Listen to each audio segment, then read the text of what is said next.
just give us a teaser real quick. I tried to do a good job talking about what we're going to talk about, but you real quick tell us what we're going to talk about today. Cover it real high, and then I want to learn just a little bit more about you before we dive into it. Cool. So AI chatbots, or generally speaking, chatbots have been around for a while. In the mainstream essence that we see today, like how people are using chatbots, they've been around since like maybe early 2018. AI chatbots came on the scene in probably mid 2024. So there's been a bit of window, and it doesn't seem like when you hear that, you're probably like, oh, that's not that much time. It's a lot of time in the world of technology, and we've come a long way. So really just diving into where have we come, where are we now, where are we going, why it's important, how can you use AI to create a chatbot that works for your brand, and then we can absolutely dive into how restaurants can utilize, because I know that's your audience, these great tools. What up, Unstoppables? We have a great episode today, but real quick, we want to invite you to make the most important investment of your life. It's not a secret. There's no like smoke and mirrors. I'm not even trying to pull a fast one on you. I'm going to be pretty straightforward. The best investment you can make in your life is in yourself. And the best way to invest in yourself is by investing in your network, putting time and energy, surrounding yourself with the best. You are the average of those you surround yourself with. In that Restaurant Unstoppable network, I made it easy. Over the past 12 years and 1,200 plus episodes, I've been researching and talking to people and trying to figure out how do you become successful in the restaurant industry. And I've curated a network of tools, services, technologies, and individuals, experts that I would go to tomorrow if I'm opening a restaurant. And I'm bringing you to that network with live events, whether it be a workshop, a mentoring session, a power hour, or access to me twice a month where I just listen and steer you in the right direction, all happening at Restaurant Unstoppable Network. Head over to restaurantunstoppable.com/live. You also get this amazing access to all the recordings, RU Network podcast, which includes bonus ad-free and early release content. It also gives you access to our Unstoppabot. It is a custom AI agent that is fed with 1,200 plus transcripts, over 2,400 hours of transcripts plus bonus content, all cross-referenced with our database. This is a powerful AI tool that you also get access to as well. What are you waiting for? Head over to restaurantunstoppable.com/live and we'll see you there. This episode made possible by Restaurant Systems Pro. With excitement, allow me to introduce to you today's guest, award-winning digital marketing educator and consultant and owner at Stellar Media Marketing, Kelly Mirabella. Kelly, my lady, are you feeling unstoppable today? Of course, every day. I'm stoked. I'm actually really excited. One of the things I'm excited to get better about here at Restaurant Unstoppable is really using this tool, this podcast, to get access to be leveraged, to get access to people like you. So I let people in my community, my network, reach out to me and say, hey, what are you interested in? Who are you interested in hearing from? And today's episode is a result of one of my community members saying, I'm really passionate about this subject, and this woman is somebody who I think you should go to, and I would love to hear from her. And he's here today. Mike, thank you for calling her out. We're making it happen. And I just love being able to use this asset I built to serve. And that's happening today. I can't wait to get into today's subject, which is using AI for chatbots and just chatbots in general, the evolution of chatbots, how you can use a chatbot in AI in your business or your restaurant specifically. Before we get into it, let's get that motivational, inspirational ball rolling with a success quote or mantra. What do you got for us, Kelly? The future belongs to those who believe in the beauty of their dreams. Ooh, Eleanor Roosevelt. Belongs to the beauty of those who believe in their dreams. I love the future belongs to those who believe in the beauty of their dreams. So believe in dream.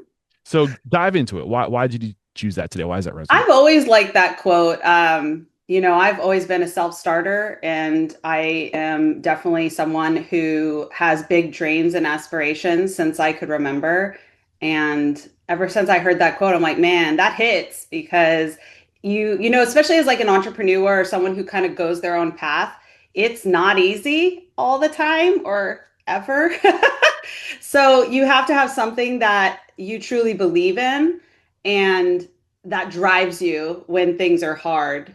So yeah, I think if you have a dream and you're trying to sell a dream, a vision, the first person you have to convince is yourself. that's right. If you don't believe, then I'm gonna give up. people are going to sniff that on you. You know, Hmm. and you're going to give up. You're not going to have the endurance. You have to Yep, believe. If you don't believe, it's if you're not believing out of the gates, it's not going to work. Absolutely. absolutely. Great way to get this thing started. So, I can't wait to dive in. Just give us a teaser real quick. I tried to do a good job talking about what we're going to talk about, but you real quick tell us what we're going to talk about today. Cover it real high, and then I want to learn just a little bit more about you before we dive into it. Cool. So AI chatbots, or generally speaking, chatbots have been around for a while. In the mainstream essence that we see today, like how people are using chatbots, they've been around since like maybe early 2018. AI chatbots came on the scene in probably mid 2024. So there's been a bit of window. And it doesn't seem like when you hear that, you're probably like, oh, that's not that much time. It's a lot of time in the world of technology, and we've come a long way. So really just diving into where have we come? Where are we now? Where are we going? Why it's important? How can you use AI to create a chatbot that works for your brand? And then we can absolutely dive into how real estate, or sorry, restaurants can utilize, because I know that's your audience, these great tools. Awesome. I can't wait to get into it. And what help us better understand who you are. Like, why should we be listening to you? What makes you an expert on this subject? On chatbots, I have traveled the world, spoken at conferences. I was the trainer for the first couple years at ManyChat, training the audience how to use ManyChat, which is the number one platform in the world for building chatbots. I was involved with another chatbot company that I'm not going to mention here, but I have been educating in this space for a really long time. And if you were to ask people who've been around this space for a while, do you know Kelly? They're going to say yes, because a lot of them learned from me. I was one of the pioneers in teaching chatbots when not really anyone knew what they were. And it's been a fun journey. I have a YouTube channel that I am going to admit I have not touched in a long time. It's been months. I'm kind of on a YouTube break. So Baby Got Bot is my chatbot brand that I'm well known for. And yeah, I mean, for the chatbot side, I've been doing it since 2017, which is when they really started being more utilized in marketing. And then on the marketing side, I've been in digital marketing since, oh, I can't believe I'm going to admit this. It's been over 17 years that I've been in digital marketing and owning my business, Stellar Media Marketing, for 15 years. So I just come with a really true depth of understanding of kind of the foundationals of what works. And I try to apply that to everything. So today we're going to cover early rule-based bots and their limitations. We're going to talk about how AI chatbots are becoming the gold standard of customer communication. We're going to move into crafting conversations that reflect your brand voice and don't go off track. And then we're going to wrap it up with how restaurants are using or can use AI chatbots. So that first bullet there, early rule-based bots and their limitations. This is back in 2018. We're talking about the 2018 bots right now. That's kind of when everything came on scene. Like, where did this manifest? Where would we have seen these? Oh gosh. I think anytime you go to like a website, we're talking about the type of chatbots, you go to a website, you see a web chat and you start chatting with it, it's not a human. Right. That's a rules-based chatbot generally. And if you go, even like Facebook, Instagram, you've been able to connect to those platforms for quite some time. So if you go to a business page and you start chatting with the messenger and it's like immediate, that's generally going to be a chatbot. Now, just because rules-based chatbots are no longer the gold standard does not mean they are not the most common. And I think that's because most people don't have a full understanding of how to let loose an AI chatbot in the world. That sounds very scary, like, oh, I don't want AI to take over my conversations. But we'll talk a bit more about that. But I think that a lot of times when we talk about chatbots, people have this kind of like, ugh, I hate a chatbot, because they're clunky. You go to a website and it asks you for the email, and you're like, why do you need the email? And the chatbot's like, oh, that's not correct. What's your email? So these are kind of those rules based. There's not a lot of flexibility with them, but they do get the job done if you have simple tasks that you need. So if I mean, so they're not outdated completely yet, right? They're There's still still very for the purpose. common. Yeah.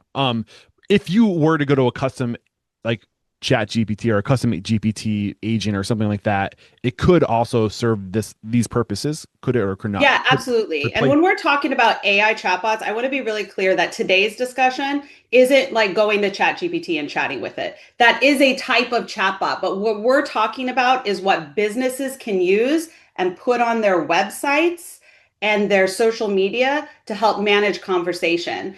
And we can tie into the LLM that powers ChatGPT, which is OpenAI, when we're using these AI tools. But rules based is kind of like choose your own adventure. Did you guys read choose your own adventure books back in the 80s? I was a big reading nerd and that was my favorite book. Yeah, I I'm am dating dyslexic. myself very badly today. I had to force myself to start reading when I was like in my mid 20s. I was never Oh, well, you should have started with choose your audiobook own saved my adventure. life. If you would have chose choose your own adventure books, you would have read because that's what got me into reading. Basically, the premise was you read like a chapter, and at the end they're like, if Sally does this, go to this page. But if Sally does this, go to this page. So it's kind of this if this, then that. If this, then that. And that's rules based. So when I got into building chatbots, I was like, it's choose your own adventure. This is so fun. It was super exciting at the time.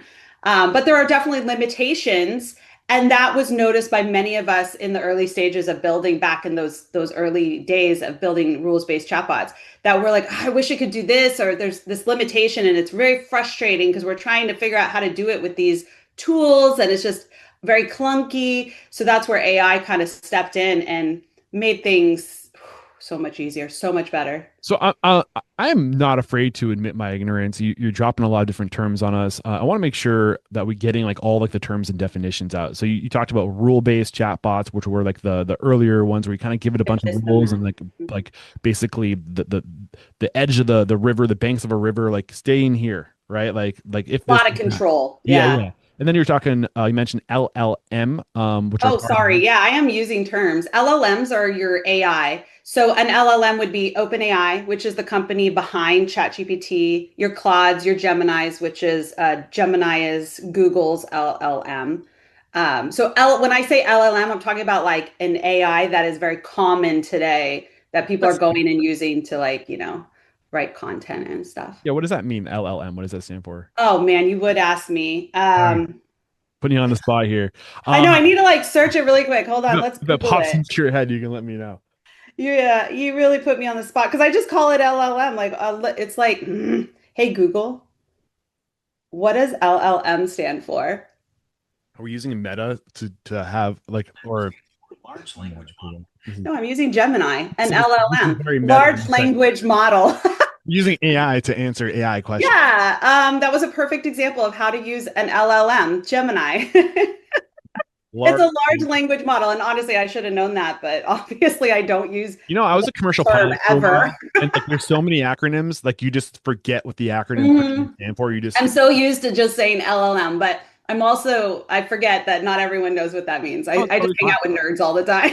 So we mentioned rules-based chatbots. We just talked Yeah. about what an LLM is, a large language model. Any other Mhm. chatbots or different types of chatbots, like definitions, things we should be aware of going forward in terms Oh, yeah, I'm sure there are plenty of definitions, and definitely stop me if at any point when we're having these discussions, both in this episode and the next one, where we are going to dive into more of those LLM style chats. Um, I think rules-based chatbots, we kind of covered that. Agent, it like you mentioned an AI agent is a type of chatbot that's been trained on a model. So the model is like first we choose the LLM. The LLM, let's use ChatGPT as an example. When I say ChatGPT, I actually mean OpenAI, but most people just don't know what OpenAI is. It's ChatGPT. They're the same. But so the model itself, ChatGPT, is trained on data, like trillions of pieces of data from, I think the last cutoff was 2023. And Gemini, another LLM, its model is trained. So when we're talking about an agent, we're taking all that training and we're refining it with our own training. So that's where we're going to go in and talk about, and we will mention this today, like a knowledge base is the brain. And that's your training. That's what you're going to add to the conversation to get the chatbot to talk about how you want it to talk about your business and such. And then a prompt is the instructions that you give the LLM or your agent. So I think that's going to cover most of it, but we may have to stop at pause and we'll do a little vocabulary lesson. It's totally cool. I mean, we got to keep in mind, and no, hey, no disrespect to restaurant owners. I do not own a restaurant, but I am of the breed who would want to own a restaurant someday. We tend to not be the most technical people. We're a little behind the curve sometimes. We're always in our four walls, head down, hustling. And there's a lot of new language out there, you Yeah, know? and to be fair, I think that's most everyone. Yeah. Like this is what I live in this world. So for me, this is just what I know. But every company I've talked to outside of my world, even social media managers don't know this kind of like you have to really work in AI to kind of understand what these things are at the Yeah. depth that I do. So Well, I just recently invested in our own custom GPT. So some of this sounds really familiar. We just yeah, uploaded 1,200 episodes, 1,200 transcripts to this thing. We cross-referenced it to our yeah, table database with all like the episode numbers and like tags. And it is a project training in AI. It's not like you it can is. just invest and like have it work. I mean, it is amazing what you can do from like just uploading transcripts to it, but you have to Yeah, give it rules thereafter. And yes, so exactly. I kind of understand what you're talking about. It's a cool experience. I'm really stoked about this. We're calling it the Unstoppable Bot. I love that. You can give me some tips afterwards. Yeah. So okay, let's get back to the now that we have a better understanding of some of these words we're going to be using. Early rule based bots and their limitations. Did you finish what you had to say there, or do you want to dive more into that? I think generally speaking, the limitations are that it's not intuitive. It's not going to read tone. It's not going to understand context. It's not going to understand intent. And when we're talking about those three things, AI does all of that.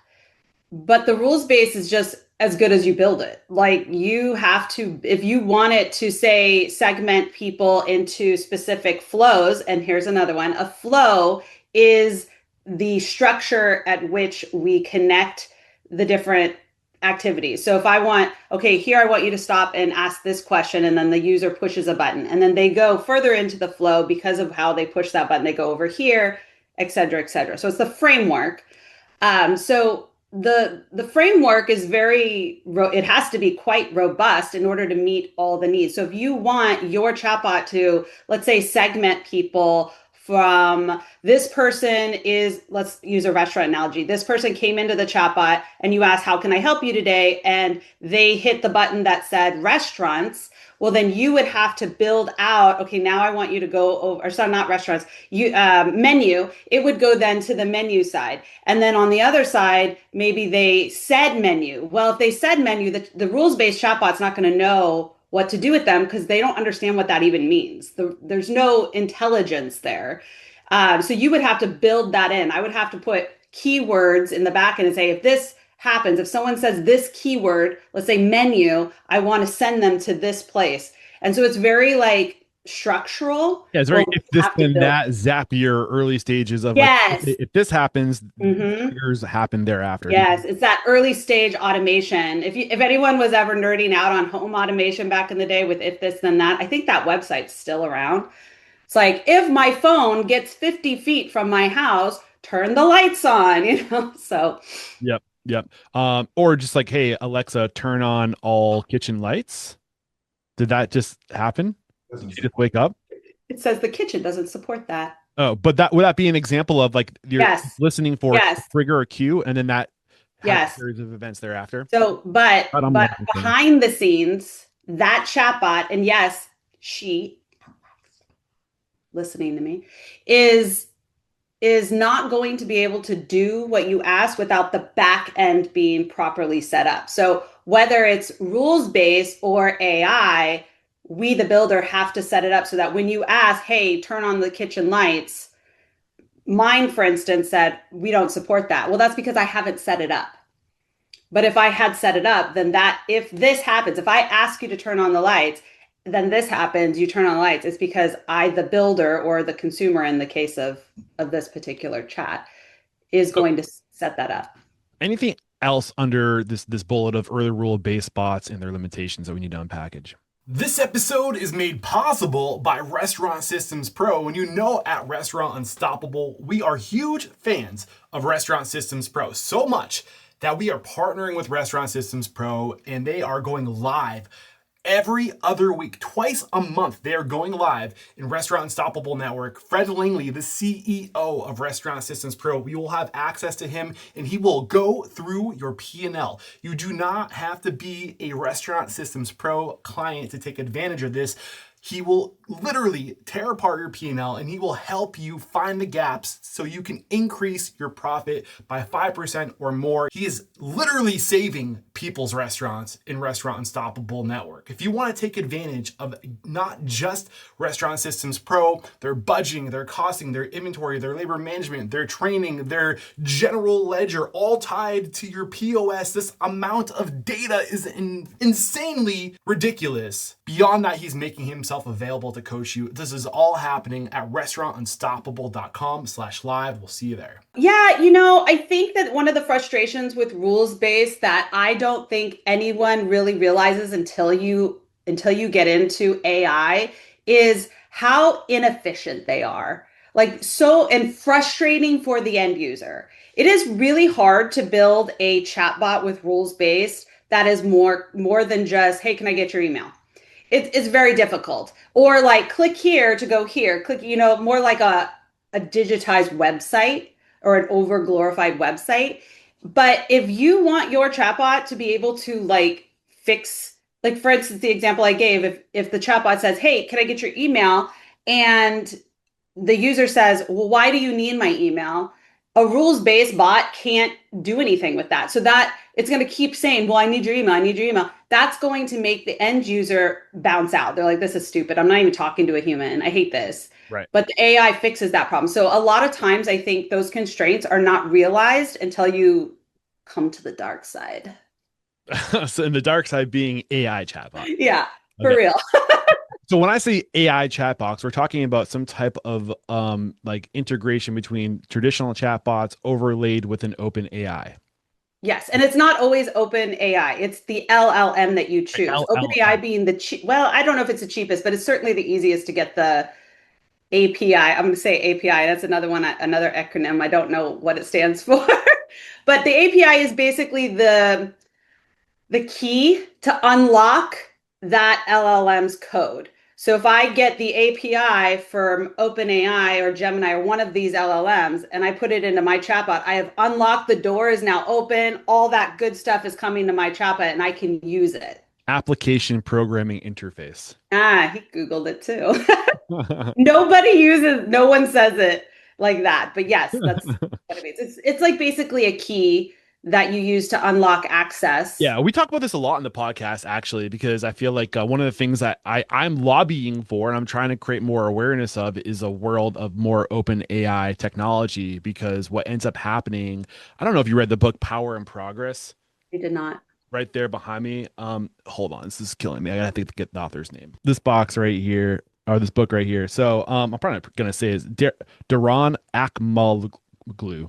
I'm sorry, Daron, if I said that incorrectly. But Power and Progress is this book. It's an anthropological approach to technology over time, and it kind of makes this argument that whoever controls the technology controls the money, controls the messaging, the agenda, and here's the secret about marketing. Whoever has the most money wins. Have you heard that expression before? I have heard that expression. That's no longer true. It's no longer true. I would love to learn more about that. Maybe that's a I think what's true is what you already said. Whoever understands and uses the tools that are available to us, like the AI, you don't need as much money because AI is really not that expensive to use. Right. I agree with those statements. But the reason why I pointed this out is this idea of open AI is that we need to kind of decentralize the technology and get these things to work together. So I think you're going to start talking blockchain and lose everyone. I know. I know, but I just want to advocate for a more open AI world. So it's just important that information flows and that we're not handcuffed. We don't have the keys to our house with our technological house. I think information needs to flow.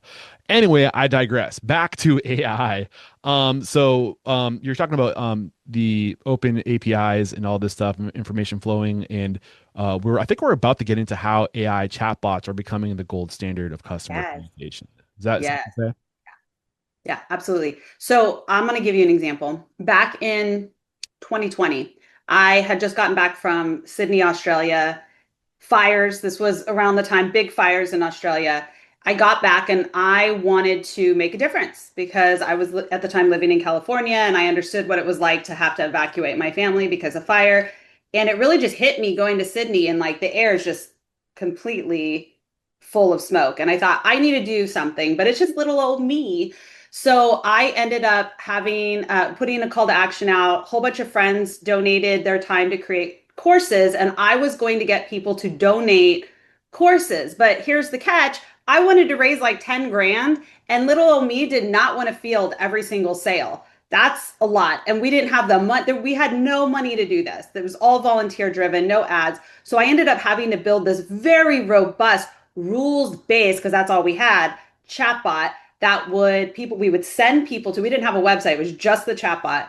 Go to the chatbot, you would pick the foundation you wanted to donate to, Red Cross or what have you, because we didn't want any money to come through our accounts. Again, very quick startup situation.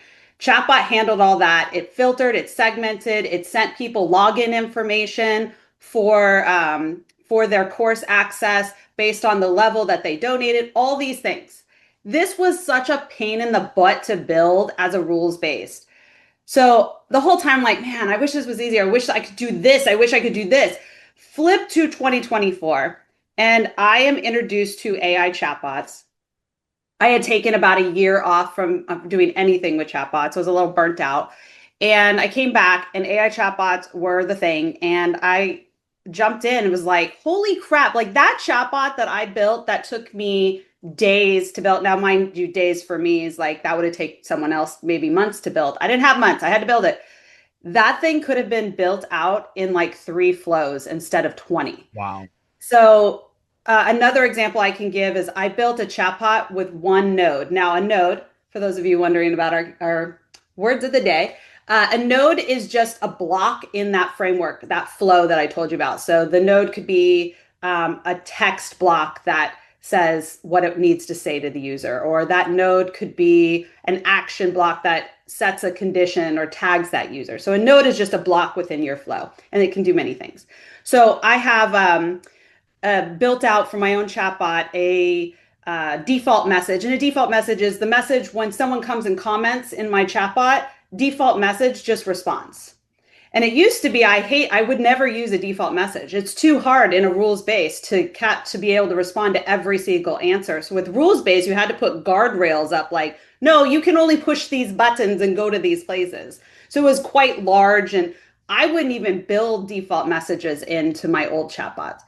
With AI, I had one node, and that one node was my AI tool, the instructions, the prompt that I gave it on how to handle incoming questions, the knowledge base based off my business. So it's not going to guess, right? Like I have to give it information about me and my business. And then a text block that would basically just have like this little piece of like little code or little tag that said, whatever the AI comes up with, put it here. And this thing can answer questions that people come in. They're like, hey, tell me a bit more about Kelly. Sure, Kelly Noble Mirabella has been doing social media for blah, blah, blah. Yeah. It knows how to respond, but it's one block. This in a rules base would have been pages. It would have to be, it just would take forever and it would still get stuck. Whereas the AI makes it one node.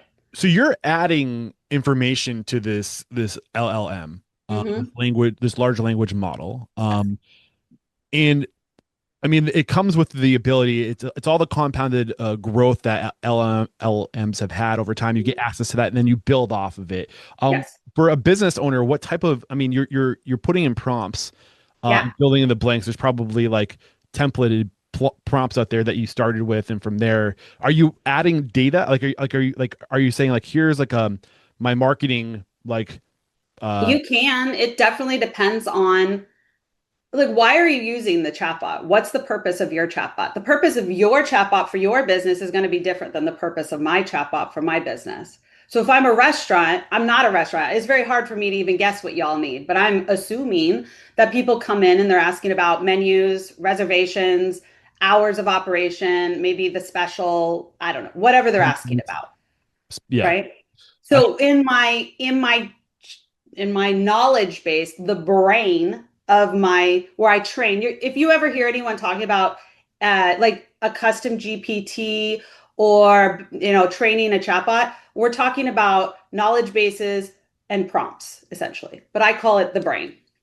The knowledge base is the information you need to add to the chatbot's brain for it to answer questions and help with inquiries that come in from the chat. So the chatbot knows everything that's on the internet for the most part, but it's not going to like pull from your website unless you tell it to and you give it that capability. So in my chatbot, I use a certain framework where I have like 4 prompts, 4 P's that I have to go through, right? So what is the purpose? Purpose is my first thing. So generally I'm saying like you are the assistant to you're Stella. This is my chatbot. You are Stella, the AI assistant to Kelly Mirabella and Stellar Media Marketing. Your job or your purpose is to answer questions, and then I'm going to talk about like the tonality and how I want to add in a friendly and maybe a little sarcastic way because I like a little snark, right? And then I'm also going to put guardrails around it, and this is really important. We might have to expand on, but I'm going to say keep your responses short. And you can't just say short because A is like, cool, man, I'm just going to do a page. Yeah. You have to be like, less than And four yeah. sentences, right? Like, keep it short, less than 4 sentences. And don't make anything up. If it's not in the knowledge base, don't make it up. This is where we see a lot of problems when you see in the news, like there was an airline, I think, that had an AI chatbot that ended up giving someone a crazy deal for like a year's worth of flights because they manipulated the AI chatbot. You have to put guardrails on. Don't make up stuff. Yeah, it kind of it's like it's still growing, and like these Yeah, chatbots you are still have to like be changing. like, bro. They're It's like like if you're training an employee, you're not going to have an employee go talk to your customers without training, right? right, like, and that's exactly perfect example. I was just using the example of like a 17 or 16-year-old. Like they're gonna be like, they're just gonna like, I just need to come up with something because I don't want to sound stupid, so I'm just gonna make Right. something up. Like, no, like Right. it's okay not to know. Just Yeah, don't lie. Like it's okay not to know. Like it's we not all of us know everything. Just go find the answer. exactly. And Like the thing with AI that I think everyone needs to understand, it doesn't matter if you're building it into a chatbot or you're using it to build content or you're using it like a search engine. It hallucinates, which means it makes stuff up based off of its database. It's not making it up just to mess with you. It is making an educated guess based off of all the data it has. And we have to put those guardrails and know that like it's gonna want to like if I'm telling my AI take care of business, it's like cool, and I don't give it guardrails. It's like cool, I'm gonna do whatever it takes. so we're talking about how AI chatbots are becoming the gold standard for customer communication, and you're getting into the 4 Ps. The first one was purpose, and Purpose. we need guardrails. Why are we here? Yeah. So what are I mean, anything else in Okay. terms of purpose? Yes, the next one is profile. We need to talk about what is your business? What is the name of your business? Who are the important characters that people might want to know about? What are the important URLs that you might want to direct the user to, whether it's social media links or your website? Just important information. But here's the kicker, and this again goes across the board for chatbots, using AI for whatever you want. It needs examples. So we want to sample sample Q&A. So if someone asks this, here's a sample of how you might answer it. So we're going to give it these samples. And then next is people. We wanted to understand who it's talking to. Like these are the type of people you're going to be talking to. And this is how we want you to treat them. That kind of goes up with purpose, but somewhere in there you need to put it in. And then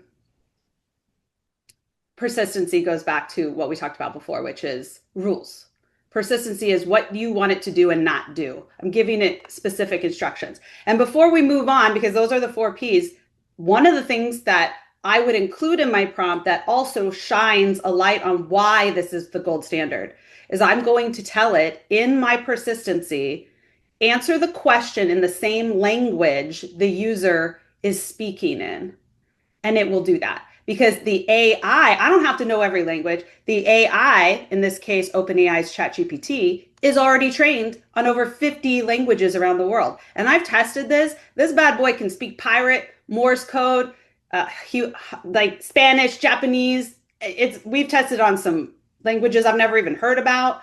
So yeah, it's So awesome. the persistence, back to this idea of training too. Like training is constantly evolving. You Yes, can't possibly predict all the holes in your system until there's a hole, and you're like, oh, better go patch that. So like persistency is that like that constant got to go back. mental pressure of like the system's gonna break, or like the reality is gonna break your system. So you got to constantly tweak it and fine tune it. Yes, just like a human, AI is not perfect. So we need to be able to go in and update. And I guess you could add a fifth P of perfection where we're continually going in and updating. If the AI is not answering this question, and one thing I put in my Q&A is if you don't know the answer, send it to a human agent. And then it'll connect with me and I can answer it. And then I'm like, oh, I'm going to add this one to my knowledge base, right? So now I'm just updating what it doesn't know. Yeah. I'm tempted to bring Mike into this conversation. Mike, I hope you're around for the Q&A because I feel like you're going to have some killer questions for Kelly because I know you're into this sort of thing, and stick around for the Q&A if you're listening because I feel like Mike is going to unleash. So to summarize how AI chatbots are becoming the gold standard, four things you need to know, four P's: purpose, profile, people, persistence. Anything else before moving on to this next Purpose, bullet? profile, people, persistence, and I guess perfection, which is going back and doing it. But in terms of like the gold standard, that's how we build it. But why is it the gold standard? Why is it better? It's better because it's easier to build. It can read intent. It understands context. And as my initial example, if you go into a chat where an AI is involved and it says, hey, I need your email address or your address or your phone number, whatever it is, and the user does something the chatbot doesn't expect and says, why?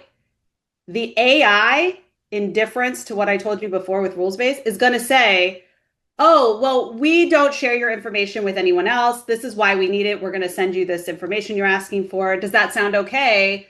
And if so, go ahead and just give me your email address. And it's going to answer and step right back into where it needs to be. Yeah. So it's just smarter. It just works better. So is there any example where we would not go straight to using a AI chatbot and use a rules-based chatbot? Is there still examples of where rules-based chatbots are a better option? Yes, I would say there is. If you are in a highly, what's the word I'm looking for? What's that? Regulated? Yeah, thank you. That is the word. Vocabulary in me today. Regulated industry, like You don't finance. want AI making up answers. Yeah, you don't want AI, up in that business. So there, and you know what? A hybrid is always an option. You can build a hybrid. My chatbot's a hybrid, so it has elements of rules based where it needs to, and then it has AI in other places where it makes sense. So yes, absolutely, highly regulated. Or if you just have a simple task, you just wanted to do this one thing, maybe you don't need to put in the entire work of the AI. Got it. All right. So moving on to the next bullet of crafting conversations that reflect your brand voice and don't go off track. Get into that. So I think that something that you definitely need to understand before you start doing any marketing, honestly, is what is our brand voice? What makes us different from everyone else? I have a very unique brand voice. And because I'm a personal brand, I also want my personal brand voice to reflect in my chatbots. So it feels seamless. It makes sense that we're there. If you go over to like Duolingo, very sassy brand. If you ever followed Duolingo, they are out of control and I love it. They're very sassy. So I don't know if they have a chatbot, but if they did, I imagine their brand voice is going to be very much that teasing, snarky humor. And so before you impart your knowledge base onto the AI, you have to add that context to the knowledge base because your AI needs to reflect the same. Otherwise, the AI is just going to, kind of be really boring, to be honest. And this goes not just with AI, this goes with rules based. We used to call it, well, I used to call it, and my friends, frosting, right? I'll build the chatbot, the rules based chatbot, whatever it is, and then I will frost it with things. Maybe it's gifts. Back with the rules based, this is what we had. We didn't have like personality like an AI could have.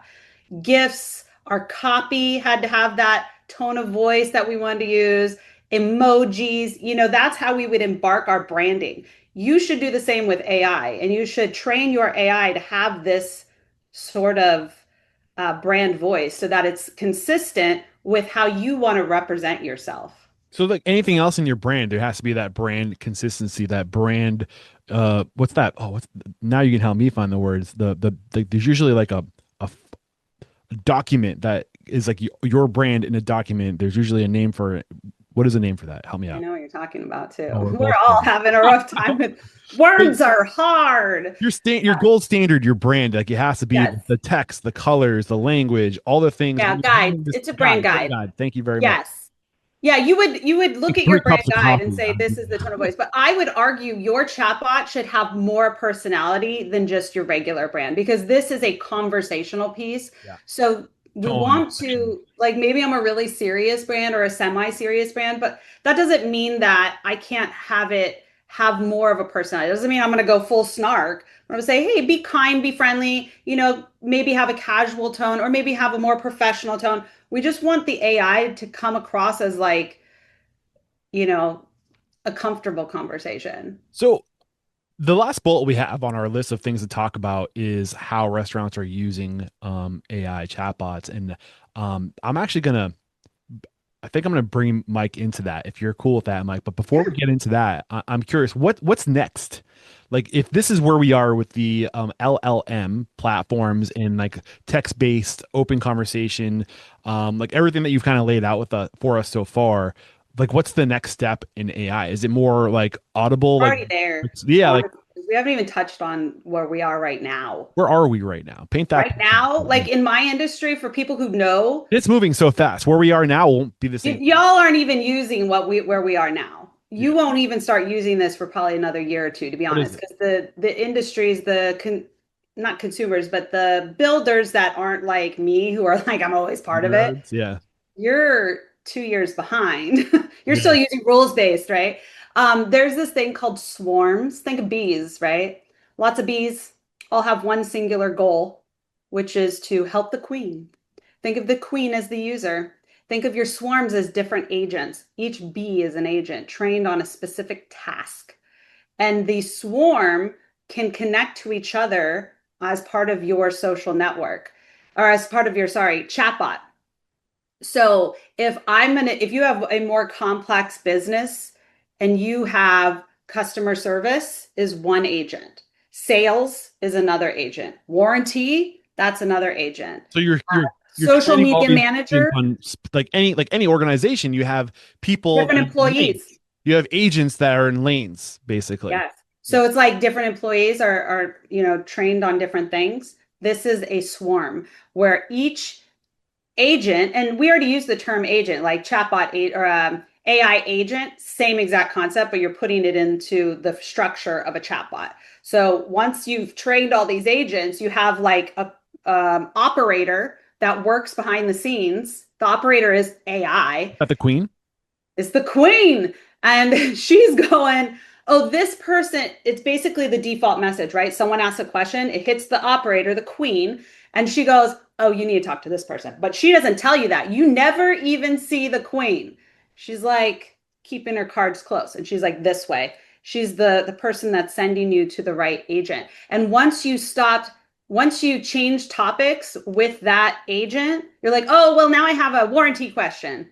And you're talking to sales, you're sending over to the new agent. And sometimes that agent is obvious. Oh, well, let me transfer you over to Frank, who's our some people might not even say AI, who is our warranty guy. And then Frank has a slightly different personality, but Frank is AI.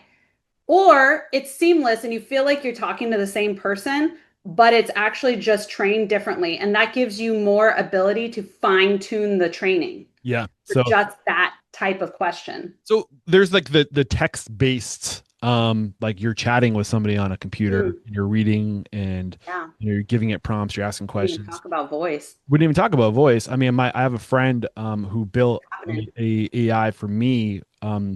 He's a super nerd. He's the Yeah. kind of kid that dropped out of high school when he was 15 and was a millionaire by the time he was 18. And like he's just on a different wavelength.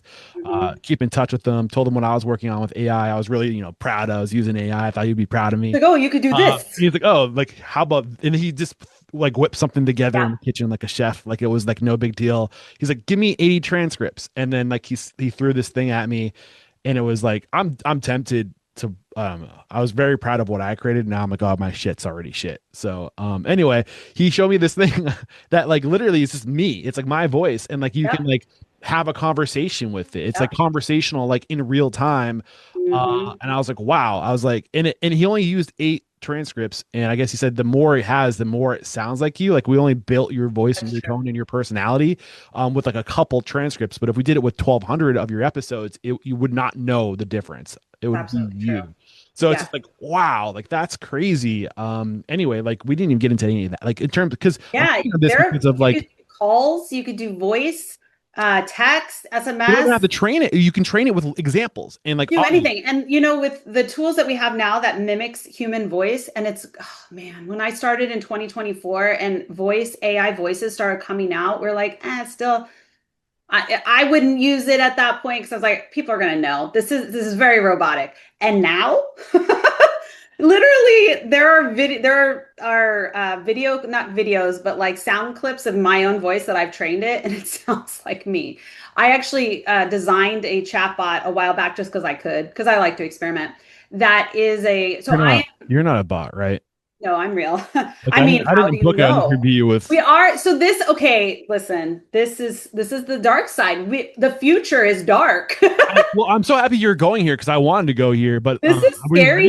Are we stuff. ready to go dark, or is there more Yeah, bad?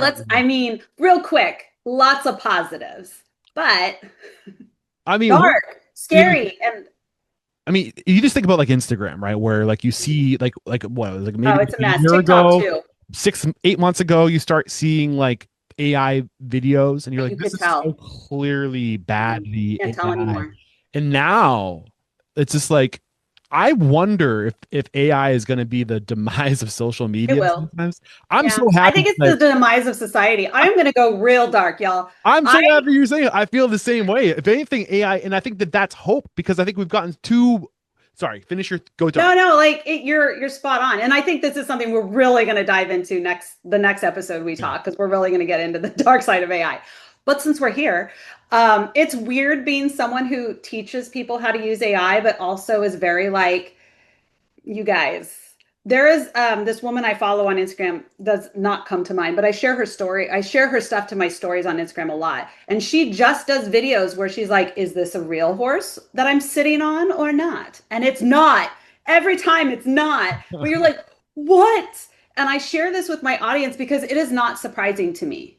I am absolutely not surprised by this. In fact, one of my biggest fears, I'm going to be really candid with you, just as a personal brand, not fear for the future of my children, because trust me, that's the biggest fear I have.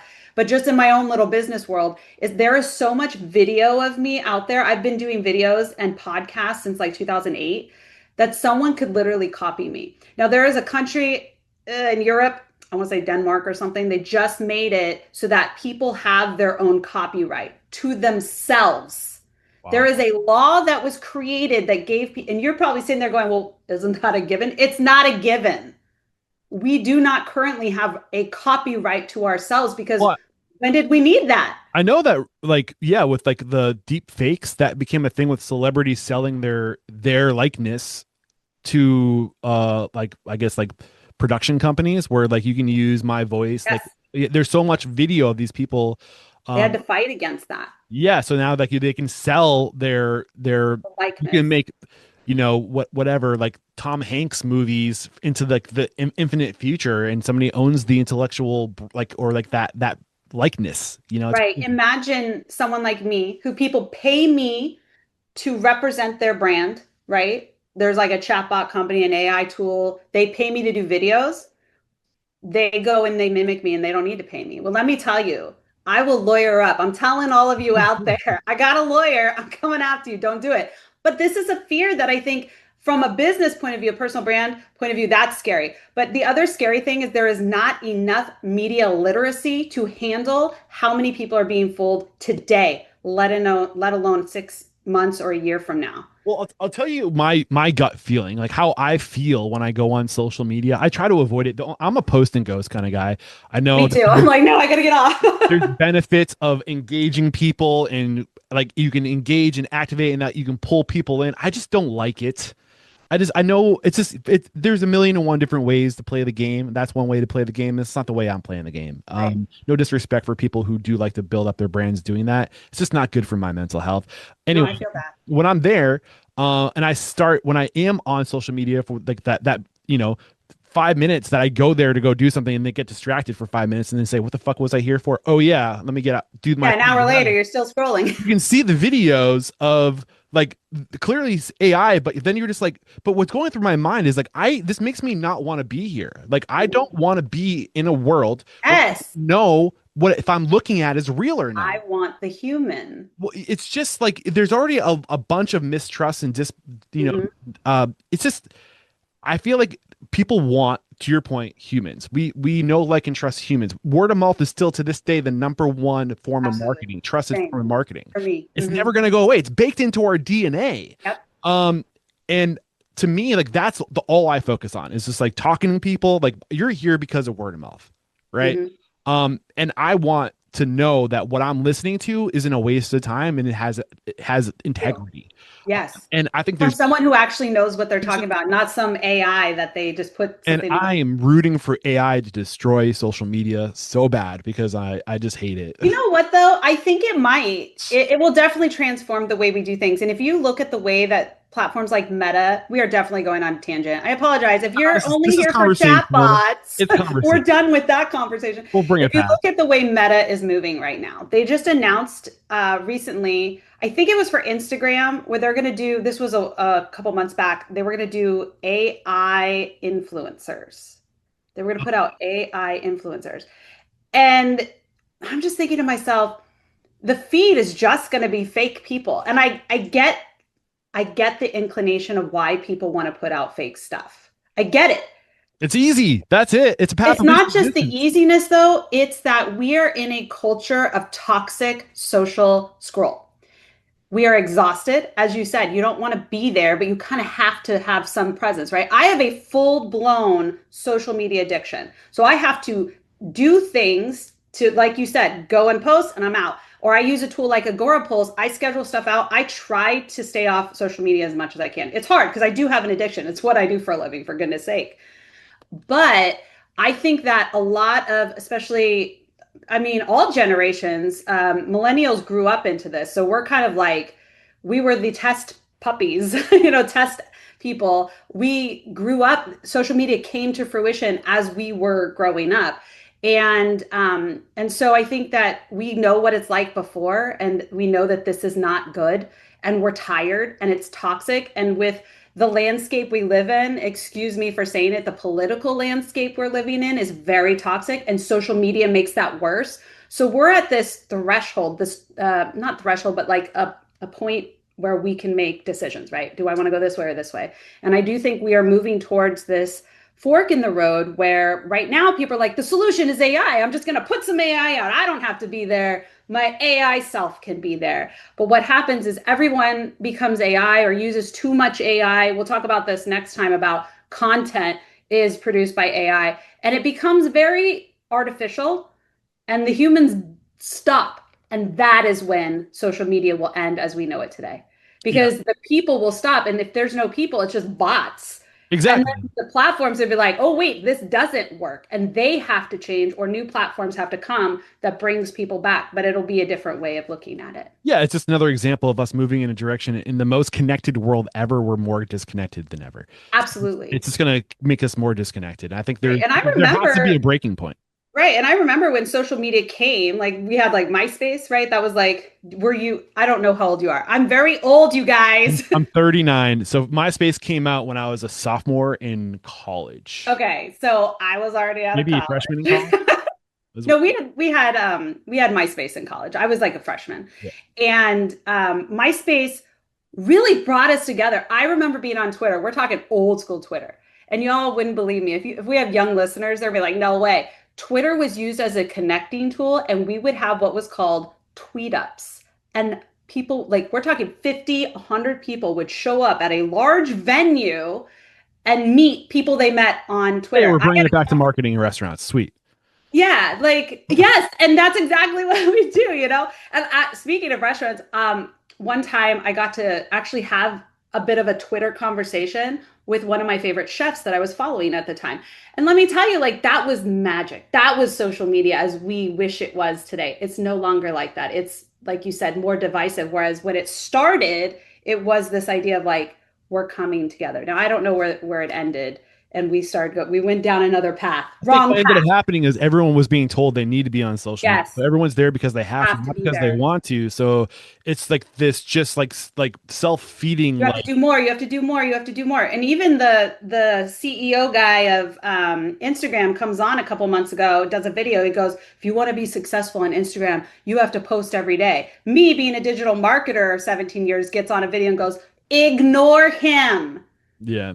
They want you to post every day. Don't listen to anything the platform Okay, leaders I'm say." bringing it back. Okay, sorry, we went on a No, tangent. I'm bringing back something else. Back to this idea of Okay.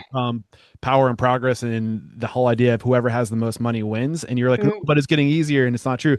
I bit my tongue because here's the thing: the people that control the technology, like we're in this bubble. Platform We don't leaders. recognize that the bubble is Mhm. the fucking thing that controls. Yeah. It's Meta, it's Google, it's TikTok. Like Yes. that You're absolutely right. they have the money, they're winning, we are the product, and We we're are not the even product. aware of it. We don't even know when we're being marketed to. It's like, where is the line between marketing and pure outright manipulation? And that's Yes. the point that I'm trying to make, is most marketers, no offense, are in this, No, they're in the bubble. They don't you're absolutely see right. that they're in the bubble, and it's Yes. like that's the point that I was trying to make, but No, I you're got settled absolutely away from it. right. We are the product. What up, Unstoppables? This episode is made possible by Restaurant Systems Pro. If you are a listener of Restaurant Unstoppable, I know you've heard me mention Restaurant Systems Pro, but just in case you haven't heard of it yet, it is a all-in-one enterprise solution. All the most critical systems that will help you become profitable. I'm talking about costing. I'm talking about inventory management. I'm talking about budgeting. I'm talking about labor management. I'm talking about training. The list goes on, all under one roof, tied to your general ledger, and they have their own POS, and they integrate with nearly every major POS out there.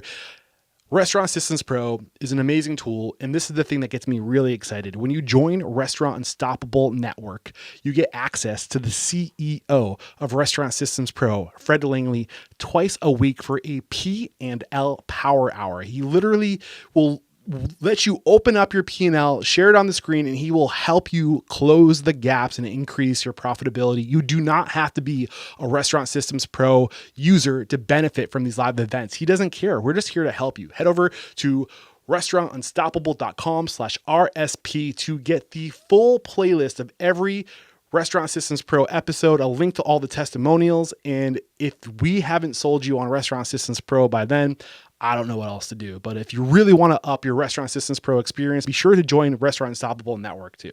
All right, guys, one more time, head over to restaurantunstoppable.com/RSP.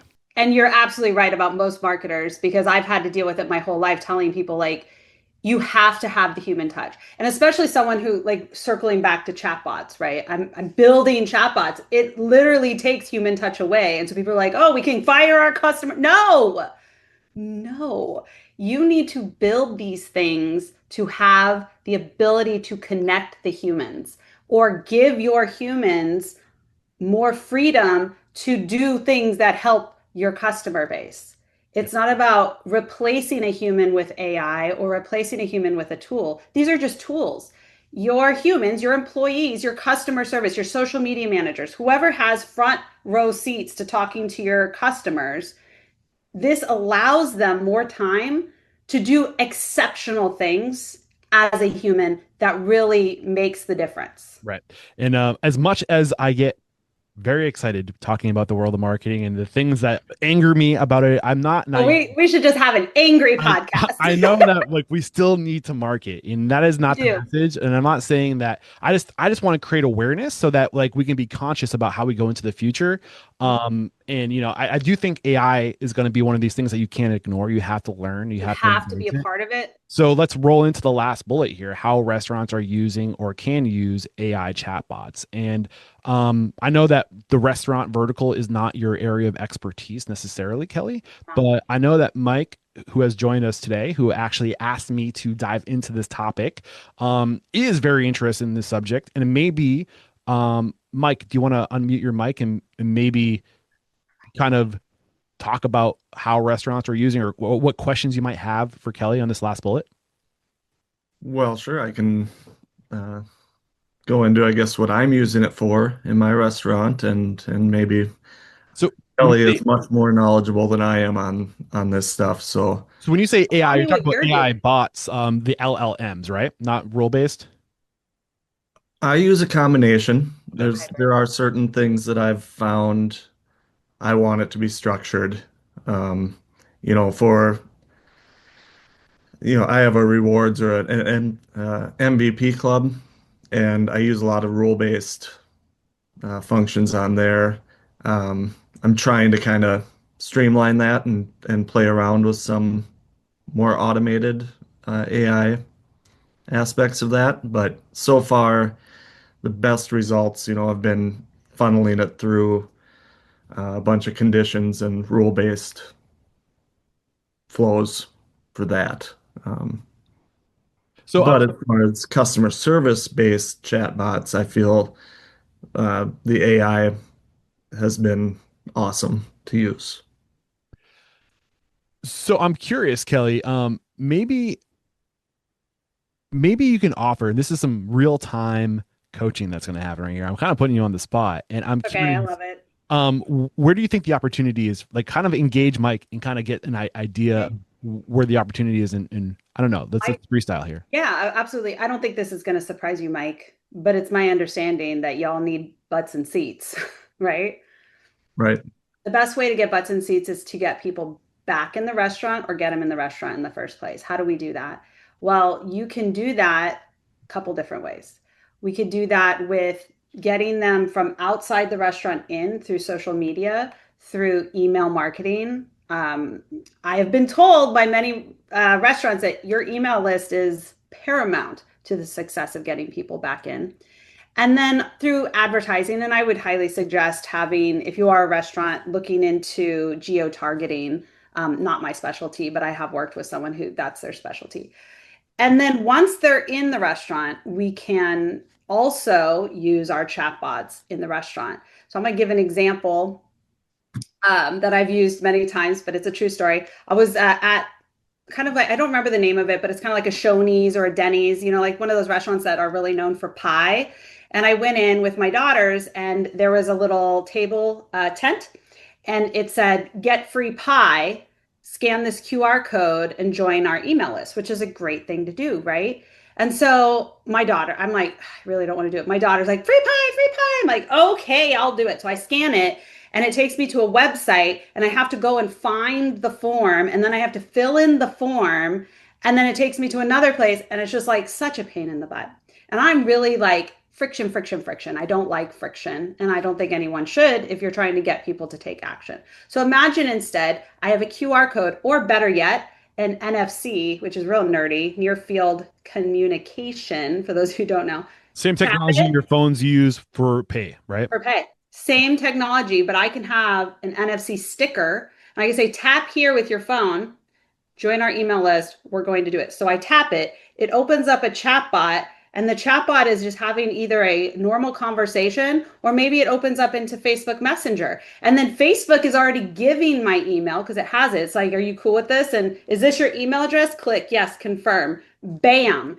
And then the chat bot is talking to me. So it's not like, "Oh, I got to go find this, I got to fill this out." It's kind of clunky. It's tap, there you go. Here's your thing. So we can use these technologies to take a concept that is very important to a business, which is I need to build an email list. I need to get butts and seats.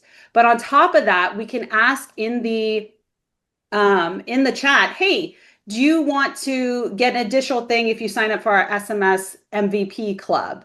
Or get push notifications here in Messenger if you're in Messenger. And then they say, yeah, I want that. Now we have the ability, that's my husband, isn't he cute? Now we have the ability to get people to get a push notification that says, we're having a concert tonight, live band, whatever, come on in, your first appetizer's on us, or whatever it is that gets people back in. And we have these other avenues like SMS, like push notifications that we can do in our chatbot. And When you say push, that would be in conjunction with an app, correct? yeah, like you can actually do it through wallet if you have a wallet app. You could do it through Messenger. So you could send like a notification on Facebook saying, hey, free appetizer if you show up in the next 24 hours, whatever. So there's ways that we can communicate. But the key here is that we've eliminated the friction. Right. It becomes a smoother situation. Push one step further. I'm just gonna look for like what is like if we want to like if we want to take what you just share with us, like that example, and we want to piece it together. What is the tech stack required?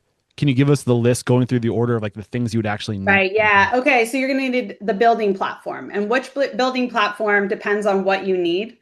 ManyChat is probably the most popular, but I also think ManyChat can get pretty expensive, especially if you want to use AI. You have to pay extra for that, but it is easier. You could go with something like ChatFuel, another big builder that has an AI feature that actually is very easy to update or like to fix because it actually takes you, they have their own AI that takes you through the steps to build your AI. So at the Or very top, ManyChat or Chat Fuel was sorry, I cut you short. ManyChat, ChatFuel. These are just options. And then the one I use is called Chat Race. I actually use a white label of Chat Race, which is just basically the same. It's just run by someone else. And Chat Race gives me more flexibility to bring in my own API key. Remember our key from my own thing, and I have more control over how I build. So depending on your level of education and desire to learn more and how nerdy you are, pick the platform that works best for you. There's no right answer. I'm not going to sit here and be like, this is the best one. There's But no right answer. that wouldn't give you the near what is it called? Your field Yep. communication is so ridiculously easy to use. So, but what is like near field communication? Are there different near field communication companies that you would recommend? No, just literally find an app. Go on Right. Amazon, Right. get Stands like yourself some. this that have Yeah, see, he's got one right there. They're so so easy, it's ridiculous. little An stickers. NFC app that you're looking for. So go to Amazon, buy yourself some near field communication stickers. Somewhere around here, I have a stack of them, Right here. but Mike's showing them. See? All right. Make sure that they're compatible with Android and I'm trying to find the one I use. I use one called NFC Tools. I'm an Android user. It's called NFC Tools. And literally, you just follow the prompt. I want to write it. I go to write. I add a record. I tap or scan the sticker that I'm programming. And then I say, what do I want it to do? Do I want it to go to a website? I would have it go to my chatbot. So it would just be a link to my chatbot and it would open whatever that is. So I tap, it's going to go wherever I want. That's it. It's literally, it Just like sounds very techy, but like it's a QR so, code. It's a QR yeah. code, but instead of a photo, it's a Right. Tap to leave us a review. Tap here. I have a bracelet I wear when I go to conferences. It's a tap. So people want my business card. I don't carry business cards, bro. I'm a weird nerd. Tap my bracelet. It's going to open up my V card, with all of the information. Save it to your contact. So there's lots of use cases for these. But in the restaurant world, these tap things, they will increase it, especially how you present it. It's all about how you present it. What's in it for me, right? The user. Like why should I tap? To join your email list? Are you kidding? I could care less about your email list. I get plenty of email. But to get a free slice of pie, give me that pie. give Yeah. me the To pie. use it, one thing, and this is probably not the best way to use it because it's kind of hidden, but I have a secret menu, right? So I have those Oh, I know. I like that. stickers kind of underneath tables or in certain kind of hiding spots. So you can send people to try to find your secret menu, and if they Little tap their phone under gamification. there, and it's just kind of Yeah, a no, fun I love thing. that. People love a secret menu. Yeah. Mhm. They love to feel like they're part of something like a speakeasy, right? Right. So that was a really amazing example that you just dropped on us on how people are, you mentioned some other technologies we could use in conjunction with AI chatbots. Any other, I think obviously phone answering is how people are using AI chatbots right now. Is that correct or not? I personally don't think that most restaurants should be there yet, Okay. honestly. I I know think some that people are doing it. I know they're doing it. I would argue that most people who are doing it are probably not doing it well. Got it. I definitely wouldn't do it on your own. If you're doing Yeah, I wouldn't. Yeah, I would definitely hire an expert. Now that being said, if they're just calling and it's kind of like an automated system and the voice is kind of going through, like yes. But if you're trying to make it sound like someone's actually answering the phone, then no. I mean, the technology's there. I'm not arguing that the technology is not there. I just think that it's rare to find people who actually know how to build it well because you have to make sure that your AI voices, because you're going to use an AI voice in this case.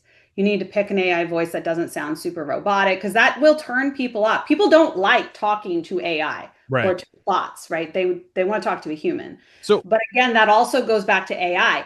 AI is going to change that perception that we used to have of, this kind of automated customer service that just drove us nuts because it was inefficient. so it's an option, but outsource it is what I'm hearing. Go to like, don't try to do it from yourself. Go to, Unless you want to spend the time to like really do it well, which I would argue most people don't. and then That's not your job. are there companies that are on your radar that are, if you want to go this route of having an AI phone answering service that you recommend, or is that not your? No, that's something you have to build. Like, I mean, in my world, I'm sure there's tools out there, but there's people that use the tool that I used, Chat Race, to alongside like audio codes, which is another tool. I'm just going to throw out tools that people use. Twilio is a very common calling, texting tool. You have to connect to these tools in order to have phone numbers and connect your voice. And then you would have to connect an AI voice. But once you have an AI voice in the platform that's going to do the calls, it is basically the same build. The chatbot is the same on the back end, but you just have to make sure you're training it. So I think the big thing, if you want to do this, it's not exactly the most complicated thing. I just don't think people fully grasp that you have to do these things. Number one, you have to have a great knowledge base with those constraints we talked about. You have to have a great AI voice that doesn't sound like too robotic. And honestly, nowadays it's a lot easier. And you have to connect it to something like a Twilio. Once you have those things, you're solid. I just think that the layman builder, the one that this is not your job to do it, they probably are not building the type of knowledge bases that they should in order for it to work really well. Any other examples of how restaurants are using or should be using AI chatbots that have not come out? Yeah, I say that there's since forever a missed opportunity for every business, but also for restaurants to have a chatbot on their social media, not only helping with comments, like comment to message automation is a missed opportunity. That is going to grow your business faster than pretty much any other use case of chatbots, which means, because I know you're going to ask, if I have a post on my Facebook page and it says, there's a restaurant I follow here that I'm obsessed with their French fries, by the way. And it says 50% off your order today if you comment French fries. So I'm going to comment French fries. And I get a message immediately that says, here, can I grab your email real quick? This is on Facebook. So Facebook's going to say, here's your email. Click that to confirm. Great. Here's your coupon. Show it. You just built your email list and you have people walking in for 50% off their French fries. You see this a So lot on Instagram too. with influencers, they are really using it and they're doing it It's something well. I want to start doing with Restaurant Stoppable. Should Where do I go? Call to action. Where do I go to learn more about this? Is there a service that exists or all of them. This is the basic. This is the most basic use case, the most powerful, I would argue, the most basic. Any chatbot building platform will offer this. which one Any would of them. you use tomorrow? I mean, I use Chat Fuel. I mean, not Chat Fuel. I use Chat Race. That's just what I use. But that is probably a more techie one. So, I mean, gosh, there's just so many. If you want to, ManyChat's probably the easiest for most people if that's the tool you want. Now, if you want to utilize AI, I would definitely not use unless you want to spend a lot of money that. But any chatbot platform, if you're already building on it, it already has it. Got it. Got it. So it's hard for me to suggest just one because it really depends on all the things you want to do. But every single chatbot building platform offers this ability, every one of them. And if it doesn't, don't use that platform because that means they are not meta certified. Got it. They're not a good one. Any other examples before I pass it back to Mike to ask you any questions that might not come out of this conversation? I think what you need to do, whether you're a restaurant or you're a business, is to understand where are the friction points and also where are your humans spending too much time that seemingly seems wasted where they could be spending it somewhere else. The chatbot could probably do that heavy lifting. So if that is doing reservations, and maybe that is a call bot.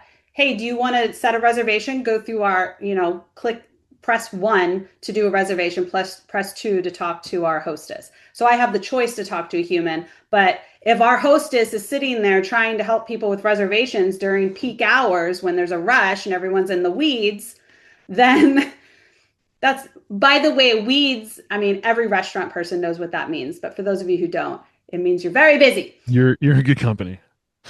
You are very busy. So, people are calling to do a reservation during these peak hours.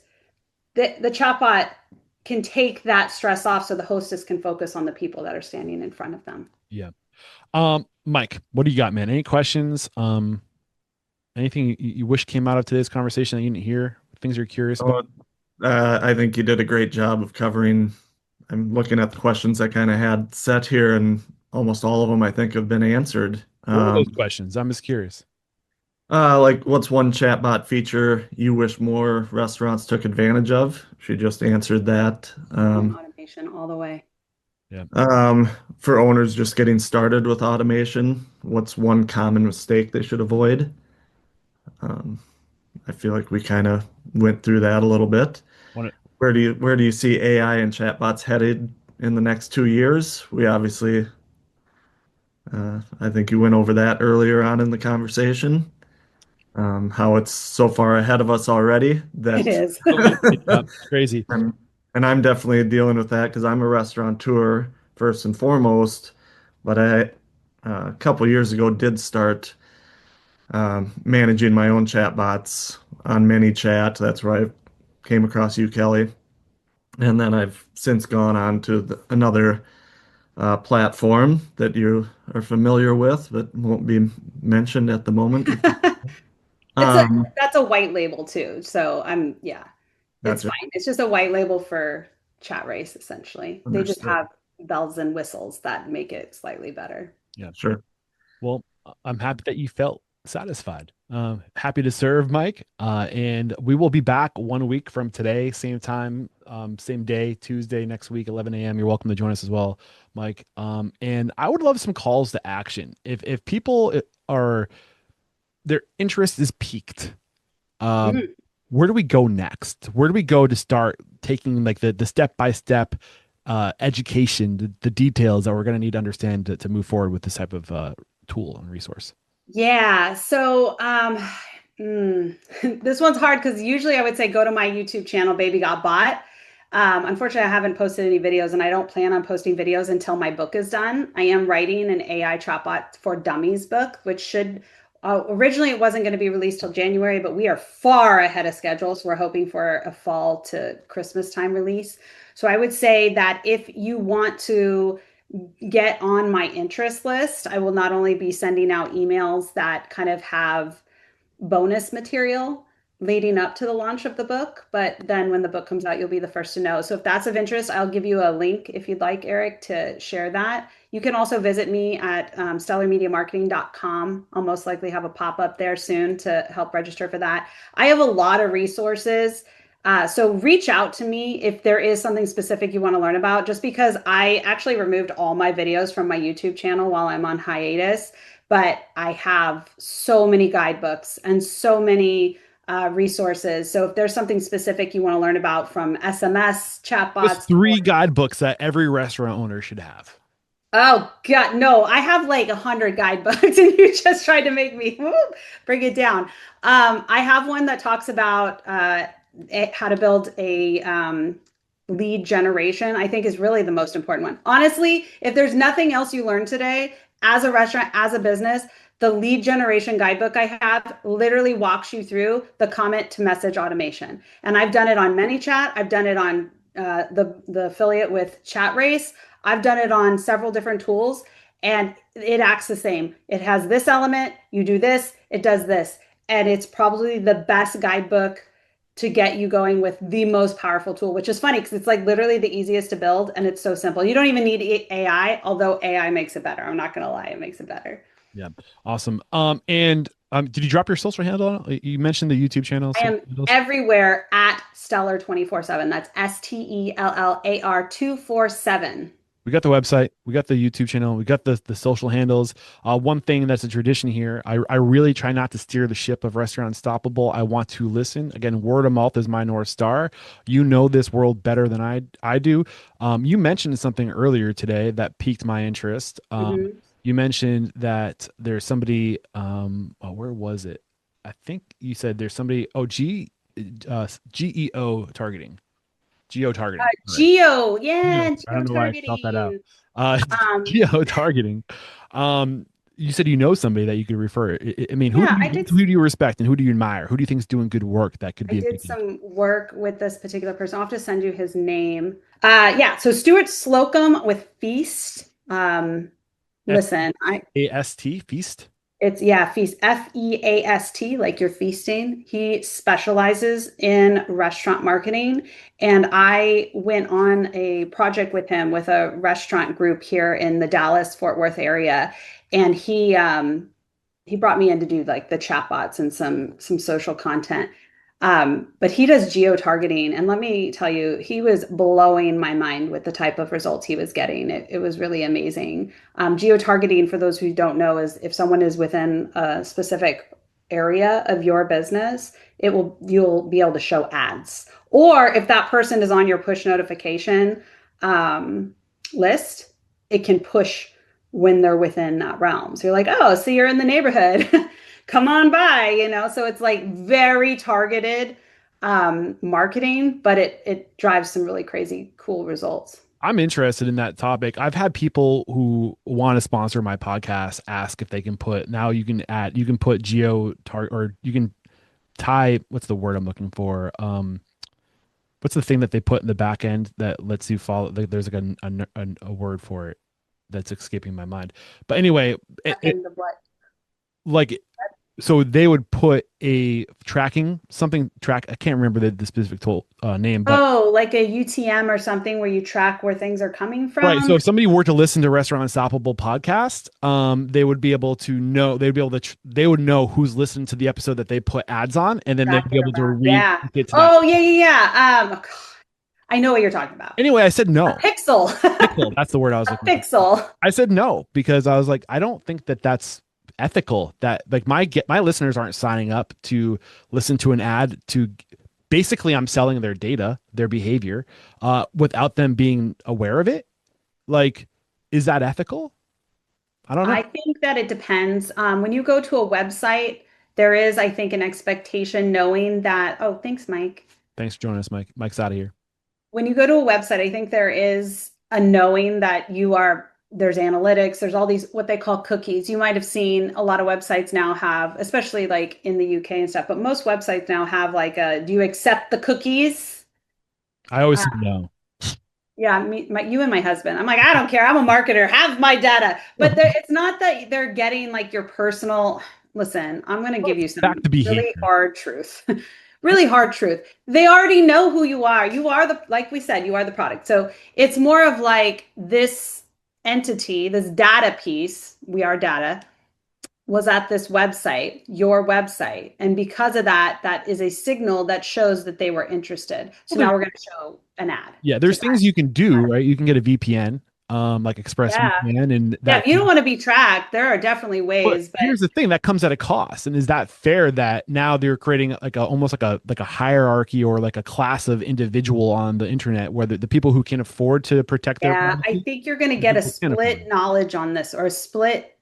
Like if you're talking to my husband or my dad, they're like, I don't want this and I don't want that. But here's my point of view. Like maybe it's because I'm a marketer, but I would rather, you're going to get ads regardless. you're going to get ads and they're annoying. But I would personally rather have ads shown to me that pertain to me than like Viagra ads that have nothing to do with my I world. hear that, but I think the I question also think that there's a social contract that we have online knowing that this is happening. Now, do I know it's happening when I'm listening to a podcast? That's probably different. That's maybe in the right. realm of no. But if I'm on a website, I know, I think most people know, like, I hear you. I hear you, but to your point, I think most people are ignorant and they don't know. I And mean, you're that's probably where right. that's where marketers like you to be.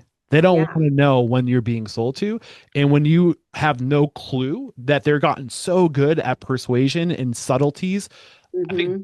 that is back to I think people should know when they're trying to be sold. Yeah, I would much rather be upfront with people. But Right. I think that's where you're going to get like I don't even have a pixel on my website. Man, the marketer's going to be like, Kelly. There is a mile wide gray area in the world of marketing, and Yeah. lots of marketers like the backstroke in that area until people Yeah. gone and realize, wait a second, what did I agree to?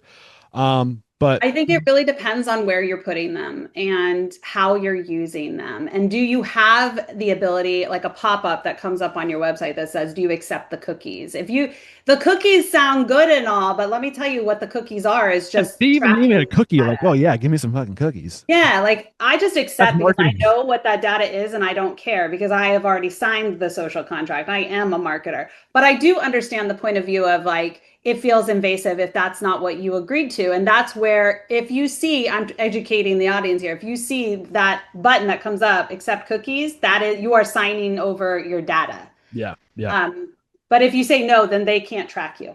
A little another little nugget there for us. Thank you Yeah, we very went much. off track again. Yeah, it's what I do. I bring it back every time. My You're interview good at that. is very conversational, but this was a lot of fun. I really do appreciate you taking the time to talk to us today. I Sure. learned a lot. I'm sure my listeners do too. Did too. Thank you for helping out, Mike. And we'll be back here in 1 week. So I guess Yeah, we'll see we're you. gonna get nerdy on AI again. Yeah, and this is where I say there is no questioning, Kelly. You are unstoppable. Cheers.